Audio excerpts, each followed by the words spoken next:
way adag tahay in noloshaada aad ku aaminto wax noloshaada khatar gelin kara balse sheekadan way ka duwan tahay sheekooyinkii hore. Maxamed Yuusuf Tifow waa mid ka mid ah dhalinyarada ku dhaqan magaalada Beledweyne. Maxamed ayaa shaqo abuur ka samaystay shinnida malabka. Maxamed ayaan ku booqday guri uu shinnida ka soo bixinayay xilli aan ku guda jiray shaqo maalmeedka. Gurigaasi oo ku yaalay xaafadda Hulwadaag ee magaalada Beledweyne.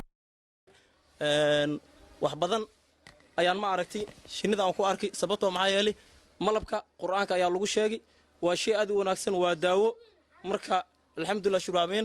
waa jeedin hadda ayaa ma aragtay shaqadeena bilaabay. Maxamed ayaa shinnida waxaana neystaa halbaar wuxuuna ku maareeyaa nolosha qoyskiisa. Maxamed ayaa marka hore iga warbixiyay qaabka uu ku bartay shinnida iyo sida loola dhaqmo.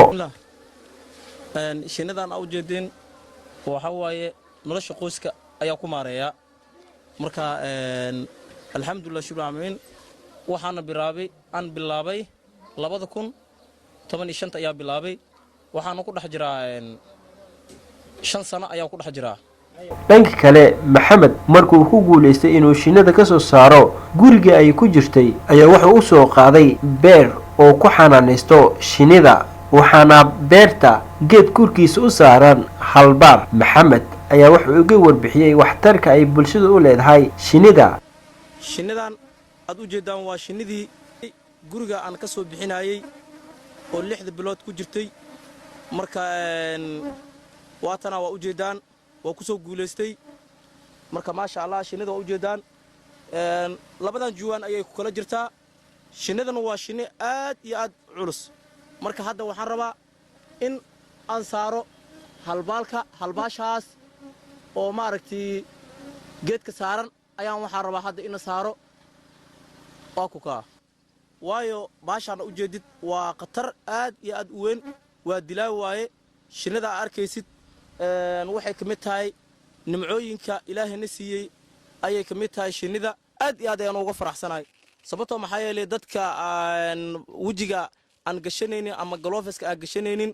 horta nafsidooda waxay ku jirtaa khatar ayay ku jirtaa in adiga nafsidaada khatar aad geliso ama baxar ay geliso waxa waaye maalinka yoomul aakhiro waa lagu haystaa sababtoo maxaa yeelay shinnida aw jeedid waa dilaa haddii aad wajiga wax aad ka gashato waayo indhaha aad u jeedid maanta haddii ay wax yar ay ka galaano ma soco kartid waa ina indhaha wixii ka galay laga soo bixiyo sababtoo ah shinnida aw jeedid waxay aadaa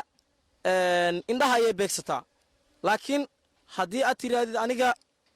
waxaan sameeynaa waxaan wajiga aan gashin ayaa sameeynaa haddii tiraado waxa loo yaabaa in nafsidaada baxar ay waan u iibgeeyaa laakiin daafaha ma aan u iibgeenin laakiin waa jeclahay in daafaha u iibgeeyo sababtoo ah gobolada kale inta in geeyo waa jeclahay laakiin gilmilaan waa wax macna aniga ma aragtay maskaxdayda ama qalbigayga ay ma aragtay iga soo buruqatay waxaana jeclahay inaan sii bilaariyo baadka ma rabto haddaad tabcato ma sha Allah waxa waaye waad ku faa'iideysaa inaad dadka ummadda Soomaaliyeed dadka oo badaha isku laaynayo waxa ku sheegaa dadka oo meelaha qurbaha aadayo ummadda Soomaaliyeed in ay ma aragtay shinnida kale ay tabcadaan waxaan ka cusanayaa dadka i daawanayo in ay ugu dhiirigeliyaan si daafaha caalamka aan u geersiiyo malabka hadduu Allah yiraahdo marka wax hadda oo ugu dhiirigeliyay ama ma aragtay garab qabtay ma aysan jirto laakiin waxa ka cusanayaa dadka fiirsanayo dadweynaha in ay ugu dhiirigeliyaan ma aragtay waxa ku sheegaa ay garab qabtaano ayaan ka cusan. Cabdinuur Cusmaan Aadan Carays idaacadii TV-ga caalamka SBC magaalada Beledweyne.